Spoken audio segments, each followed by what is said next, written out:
Olha que interessante que está lá em Marcos capítulo 10, verso 27.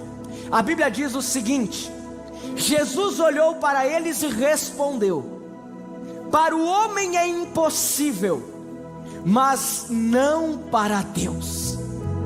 Todas as coisas são possíveis para Deus. Não, vamos repetir juntos? Todas as coisas são possíveis para Deus.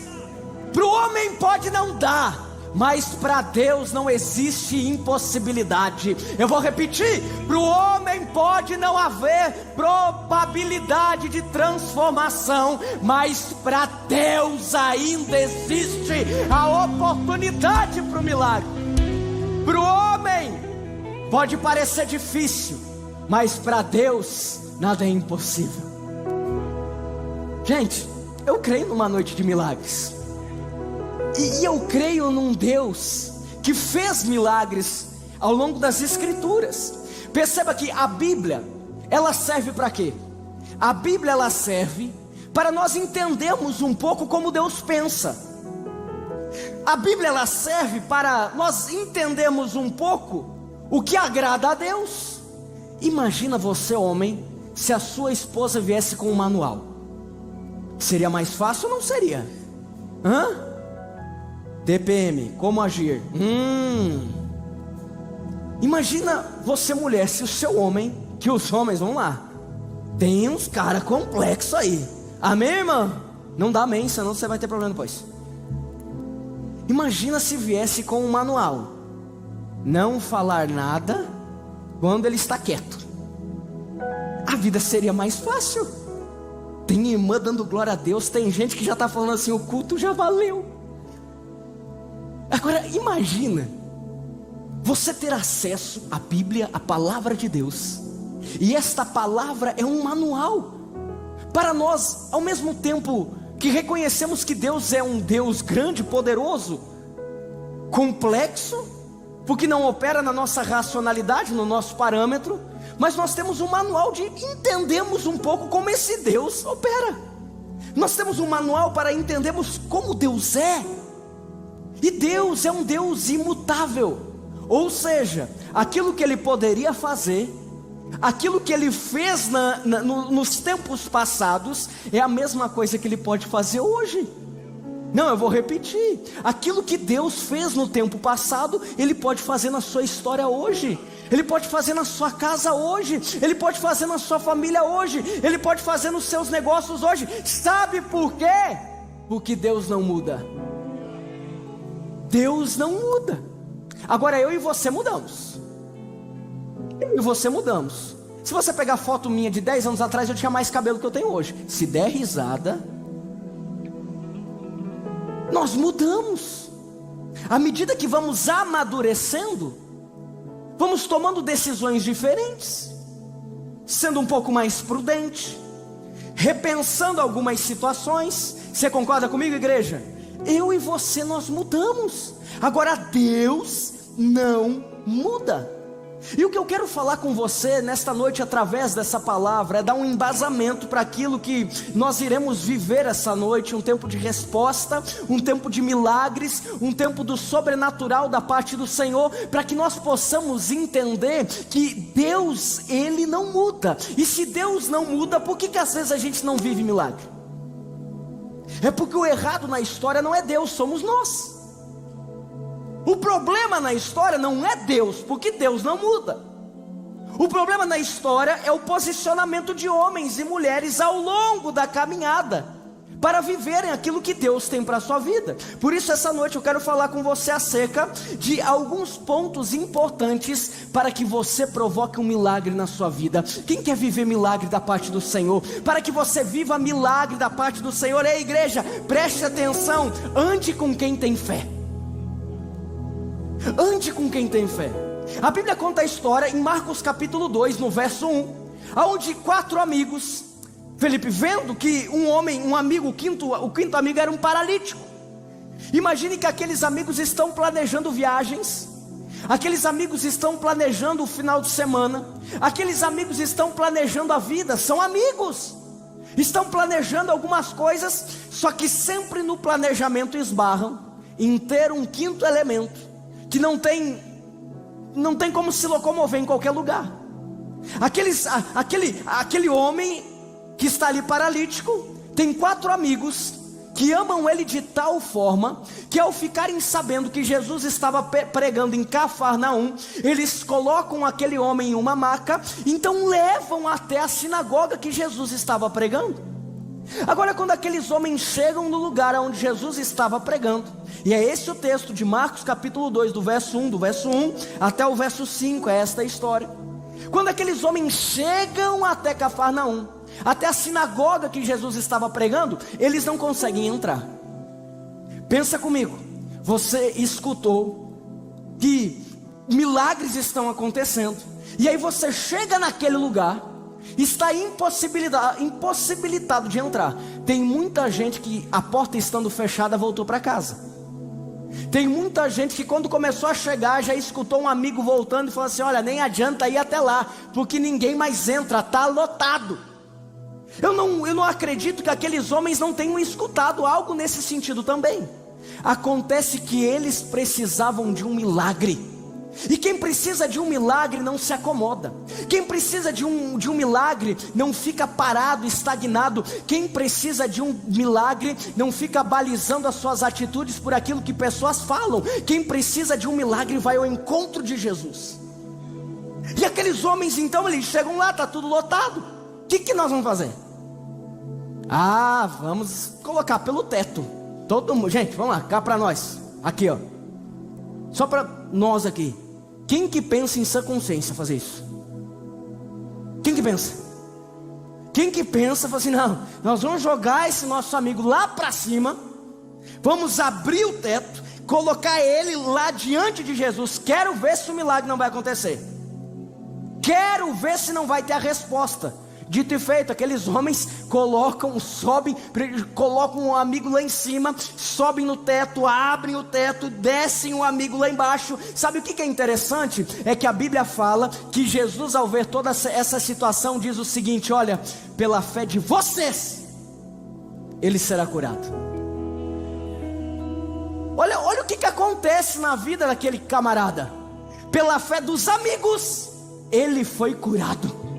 Sabe o que eu aprendo com isso? É que tem milagre na sua vida que não é nem pela sua fé, porque se fosse pela sua fé nem aqui você estava. Mas um dia um amigo te convidou, um dia um amigo te oportunou, mandou WhatsApp, ligou e falou assim: ei, eu creio num Deus, você pode não crer, mas eu creio num Deus de resposta, eu creio num Deus de milagres, eu creio num Deus de provisão. Isso que você está passando, o meu Deus pode dar um direcionamento. Ei, ande com pessoas que tenham fé para viver milagres. Não, você não está entendendo. Ande com pessoas que tenham fé para viver milagres. Seja alguém que tenha fé para provocar milagres na vida de pessoas que estão à sua volta. Salmos 125, verso 1 diz: os que confiam no Senhor são como os moncos, são como o monte Sião, que não pode ser abalado, mas permanece para sempre. Ei, igreja, o inferno não vai te parar. O inferno não vai parar você. Sabe por quê? Porque a sua fé é como um monte fixado, inabalável. Agora tenha pessoas do seu lado que nas adversidades presentes coloquem o dedo no seu peito e falem assim: ei, não abandona a sua fé. Não abandona a sua fé. Não deixe de crer em Deus. Não deixe de participar. Ei, provoca o milagre. Provoca o milagre. Ei, essa pessoa Deus colocou do seu lado hoje. Esse amigo é alguém que Deus enviou para ser boca neste tempo na sua vida, para que você viva milagres da parte do Senhor. Talvez é um amigo, talvez é um familiar. Fato é que se você recebeu o convite de alguém, é alguém que te ama tanto, que de tanto te amar está provocando um milagre na sua história. Quer provocar milagre? Quer viver milagre da parte do Senhor? Olha que a mulher do fluxo de sangue nos ensina. Eu já preguei várias vezes sobre essa história, mas essa semana eu estava fazendo meu devocional, E eu estava fazendo meu devocional em Marcos, e a história dessa mulher, ela saltou dos meus olhos de uma forma diferente. Veja, a Bíblia fala que aquela mulher estava há 12 anos com fluxo de sangue. Ela estava há 12 anos precisando de um remédio. Ela estava há 12 anos precisando de uma intervenção da parte de Deus. Talvez você tenha passado por um período de tristeza. Talvez você entrou por aquela porta diagnosticado com alguma enfermidade que diante dos olhos humanos não tem possibilidade de mudança. Talvez você entrou por aquela porta e a vida inteira você escutou palavras de morte, e que hoje estas palavras te aprisionam. Aquela mulher estava aprisionada em uma doença física há 12 anos. Aquele dia ela fica sabendo que Jesus iria passar. Ela então vai ao encontro de Jesus. Ela toca as vestes de Jesus.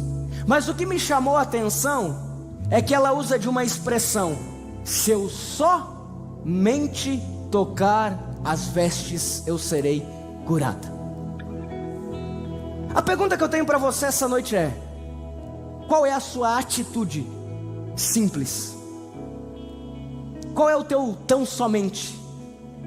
Na vida daquela mulher, enfrentar a multidão, esticar o braço e tocar as vestes de Jesus.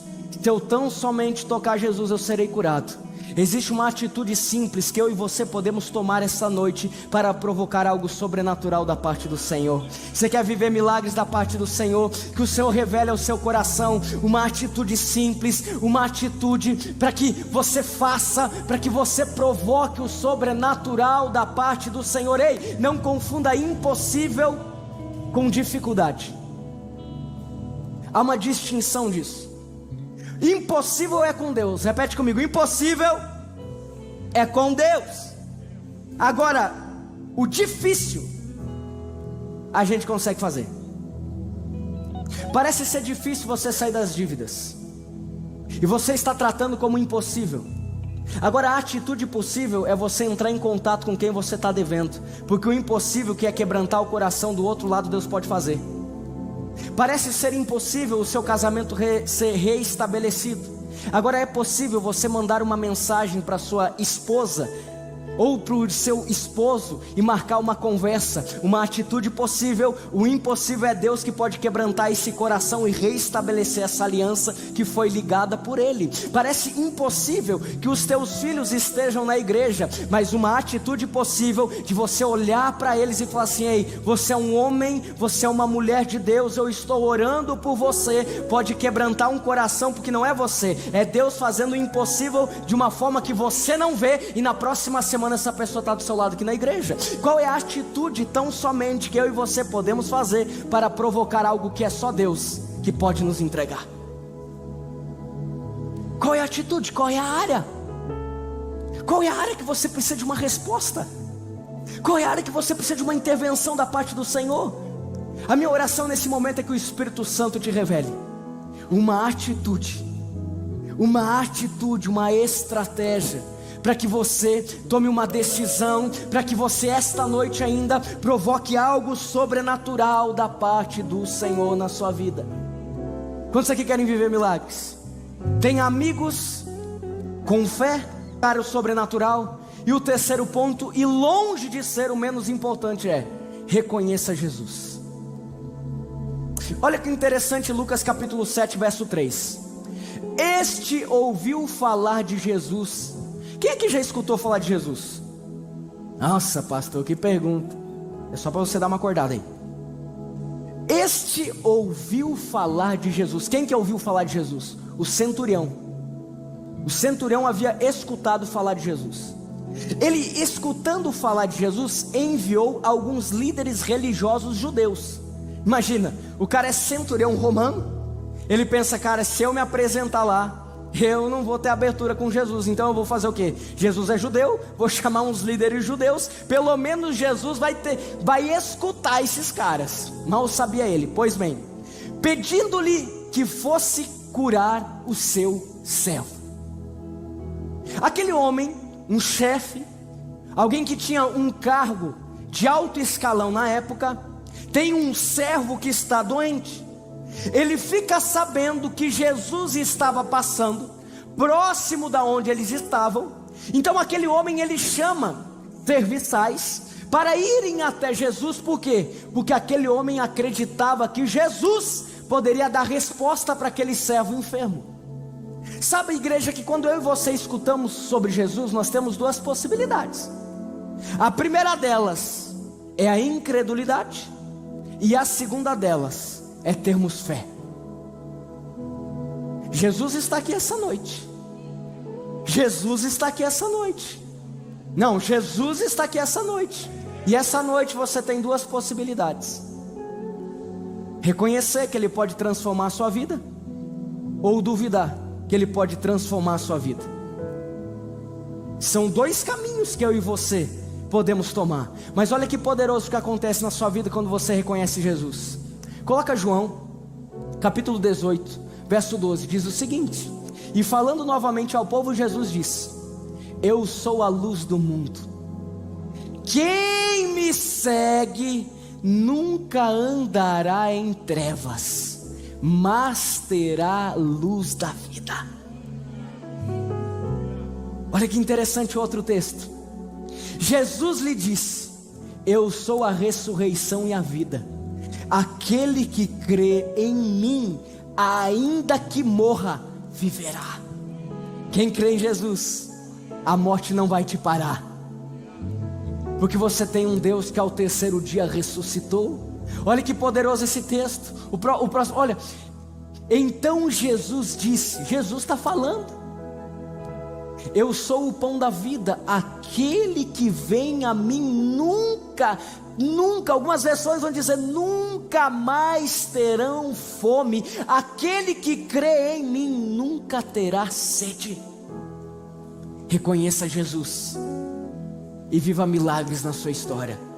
Reconheça Jesus e ande em um caminho de luz. Reconheça Jesus e viva o sobrenatural na sua vida da parte dele. Reconheça Jesus e saia do anonimato e passe a ser protagonista na sua vida, em viver o propósito que o Senhor tem para você. Reconheça Jesus e conte o seu testemunho de transformação. Reconheça Jesus e não trate a sua vida com Deus de forma obrigatória, mas sim relacional. Reconheça Jesus e viva na sua vida milagres. Nós estávamos tomando um café e esse amigo da igreja, membro da igreja, líder, estávamos conversando sobre filhos. E ele falou o seguinte: eu não posso ter filho. Como assim você não pode ter filho? Não, eu tenho 2% de fertilidade. Aquele terceiro amigo, que nem na igreja vem direito, olhou para eu e olhou para o outro e falou assim: cara, vai criar vergonha nessa cara. Você tem 2% de possibilidade. Eu falei assim: caramba, inverteu o jogo. Inverteu, discipulou a gente ali na hora. Então você tem 2%. Vai, se agarra nesses 2%. Eu olhei para esse amigo e falei assim: cara, não sei o que você vai fazer hoje à noite, mas você tem 2%. Passou alguns meses, eu recebo uma mensagem. Nessa mensagem tinha uma imagem, e a imagem era o teste de gravidez da esposa. A criança já foi consagrada ao Senhor, já fez 1 ano, está aí prestes a fazer 2 anos, um príncipe do Senhor. Sabe por quê? Porque você pode ter 0,01%, mas o seu Deus é o Deus das causas impossíveis. Você pode ter 0%, mas Deus faz aquilo que nenhum homem pode fazer. Esse é o nosso Deus.